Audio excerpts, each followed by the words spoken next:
Hey, everybody. This is Chris here. This is On Books.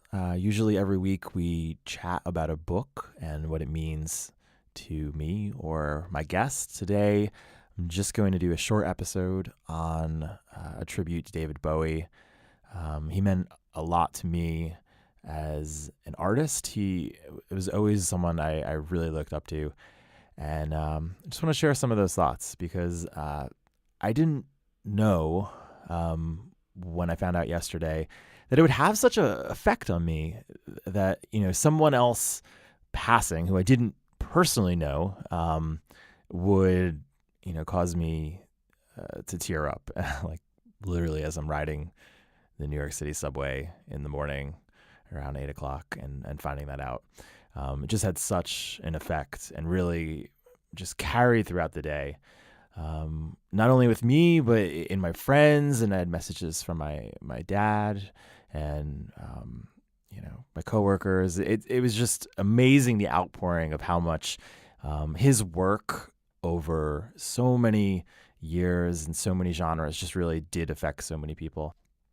It occurred to me today, having some time to just kind of reflect on his importance to me, is that David Bowie, he wasn't a person. He wasn't a man, but that wasn't even his real name. He was David Jones. But this character, this symbol of David Bowie, is someone that he brought into the world,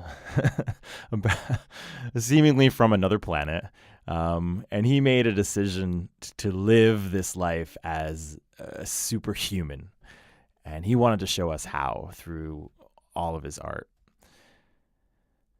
I think, most people in life, we don't have great examples of, how to love or how to be successful and how to be an artist. And that one in particular is really what I saw in David Bowie is this rare human who upholded the best of how to live a creative life. And over the years, he was so many different characters. He took on, the boldness of Ziggy Stardust and Jim Henson's Labyrinth. One of my favorite music is his dark playfulness, and that was phenomenal. All the way to things like you wouldn't expect to see him in, Zoolander with Ben Stiller. There wasn't just one, David Bowie. He was a person that contained multitudes, and it was just amazing.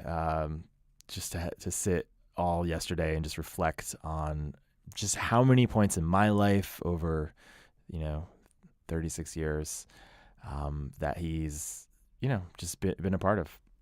And I didn't know that David Bowie lived right here in New York City. And not only that, but he lived 3 blocks away from where I live. He lives down here in Soho, and that was amazing. I was walking home last night, and I found that he lived on Lafayette Street, and walked by the place, and there was a line of people with flowers and what looked like records and the candles that they were gonna drop off. The police had put it like a little barricade and just down the sidewalk, and it was quite a nice scene. It was just, I don't know. In my lifetime, I didn't really think that I would. I don't know. There hasn't been things like this that have affected me. Like I wasn't around when Lennon died, and I don't know. I was a bit young when Kurt Cobain died, although that did affect me in different ways. But yeah, to just on that day be with people who, the city was a little bit bluer, and it was a cold, very cold day, and I think we all felt it. But finding out that David Bowie's your neighbor, whoa, who else is my neighbor? It just opened my mind to that magical feeling of New York that you see. Oh, like in the Basquiat movie that David Bowie plays Andy Warhol. That's a fabulous movie if you haven't seen it. And in that movie, it takes place all around Soho. Maybe that's when he got the place. He was like, "This is pretty good. I'm gonna move in right here." Basquiat, he lived, right down the street from me here, where I'm recording this from, and there's just so much great magic. And every day, I feel like I get a little bit more into my own pattern of, go here, go to work, see this friend, and to just to just break that and breathe in, like, it's so amazing, the art and the possibilities and this feeling that you can become anything. And wow. So that was David Bowie, the man who succeeded at living multiple lives, all just in one trip on this planet. And also, he is my neighbor. Amazing. So I'm going to end this episode. I'm going to read a quick excerpt from a piece that I like that was written yesterday. And I'm going to read to you some of David Bowie's, from his top 100 list of his top 100 books. And I'm going to play out with a song. So just some quick ending tribute here. I really like this piece that Sara Benincasa wrote on Medium yesterday. And it's called Thank You, David Bowie from the Weird Kids. And I'm just going to read from this here. So she wrote, I do not believe it is a wild exaggeration to say that there are on this earth today many people who would not be here without David Bowie, either because their parents procreated to his music or because he gave them a reason to stay alive when perhaps they did not want to. He was the patron saint of all my favorite fellow travelers, the freaks, the fags, the dykes, the queers, the weirdos of all stripes, and that the most dangerous creator of all, the artist. He was the crown prince of the unusual. He was so marvelous, marvelously, spectacularly weird, and he gave so many oddballs, including this one, hope. I'm so glad we, the world at large, didn't know about his illness. We should all be so lucky to have peace and quiet, especially the heroes among us. I don't know how his lovely family pulled off such a wonderful final gift, but bravo. Goodbye, you beautiful, sexy, gender-resistant oddball space hero. You gave the weird kids something to aspire to and dream about. We were very lucky to have you in any form at all, ever, for as long as we got you. Thank you, Sara Benincasa. So that was a really great post. I really like that one. And finally,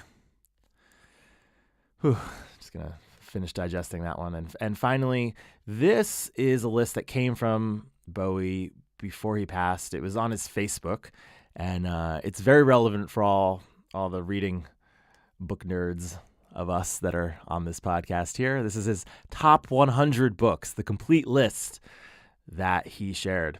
And I'm going to read a few, and I'm surprised at how few titles I know on this list. I mean, there's a lot of things on here I don't even know. I used to have this theory, this feeling that, like, if I read exactly, like if you and I both read the same 100 books, then we would have the same mind and we'd be primed to see the world the same way. This is like, I was like 6 years old. I was like, ooh, if I just write down every single book I read in my life, then they could recreate me in another life after I die, and they'll know exactly. I don't know why I wanted to do this, but I started writing down from a very young age all the books that I was reading and started taking notes just in case. So in the future, Chris Castiglione could be replicated. Although, looking back on it, this theory has some holes in it. I look to this list now, and if I wanted to recreate myself as David Bowie and get to his mind, that's not actually what I'm trying to do here, but I am inspired to take a little bit of what he saw in the world through this, and there are quite a lot of books on here to read. So I'm just going to read a few that stick out to me. He says they're in no particular order, but we have A Clockwork Orange. We have Madame Bovary. Haven't read that one. It's a big one on my list. Camus' The Stranger. Love that one. The Great Gatsby by F. Scott Fitzgerald. Wasteland, T.S. Eliot. 1984. These are a lot of the classics that are on here. There's also, this one really struck me because it's so modern. The Junto Diaz book, The Brief Wondrous Life of Oscar Wilde. I mean, seriously, wow. Like, to be alive and as young as Junto Diaz is, and to have written something that David Bowie said was his top 100 books, my hat's off to you, buddy. Congrats. That's great. And that is a fabulous book, which we should talk about in a future episode. So I'll post this on the site, on-books.com. Let you guys check it out. Let me know if there's ones on here that you agree with, or ones that we should cover on future episodes. The next book we're going to do is going to be The Artist's Way. It will be a good segue from talking about David Bowie and how to live an artistic life, as well as a good celebration to kick off this year and for our goals of embracing a creative life. So I'm looking forward to discussing that with you next, The Artist's Way. And that's the tribute. I'm going to play off with my favorite David Bowie song. This is Modern Love. And I want you to pay attention to, I always love the intro to this where he speaks out, I know when to go out. I know when to stay in. Get things done. David Bowie knew how to get things done. He knows when to go out. He knows when to stay in. I know when to stay in. I'm staying in right now and delivering this podcast to you. And I hope afterwards you go out and enjoy your night and keep the tunes alive. Oh, and one more thing. This song is all hook, as my friend Sydney always tells me. This song never stops. It's just chorus after chorus. It feels that way. All hook to the end. Not only that, but it was also in Frances Ha, which also is amazing in and of itself. But all hook, Modern Love. Here it is. Let's celebrate. A lot of crying, a lot of dancing. David Bowie. Enjoy.